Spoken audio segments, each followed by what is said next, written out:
Hello, assalamualaikum warahmatullahi ta'ala wabarakatuh.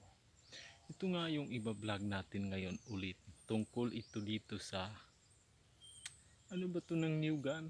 Tawagin ito dito sa amin ay gyaray niyug daw. Gyaray niyug. So, ang kinakailangan dito para makaharvest ka ng mga maraming pusit at maraming kanuos sa may karagatan,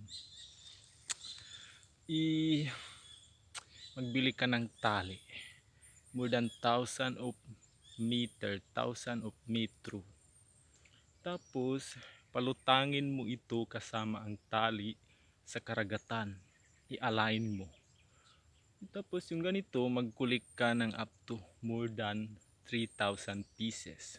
Itali mo ito sa tali, palutangin mo sa karagatan gamit ang mga botilyang plastic na walang laman para lumutang ito sa karagatan.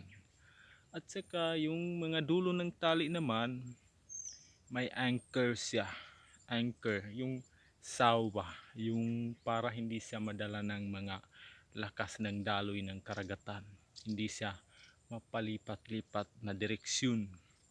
So ibig sabihin, kapag may na-align ka na up to line 10 pirasong linya ng ganitong uri ng ano ba to? Gyaray niyog, parang may alkansya ka. Nangingiklog daw yung mga pusit or kanuos sa may na ginawa mo na project na ganito. Para may negosyo ka naman na bagong kita.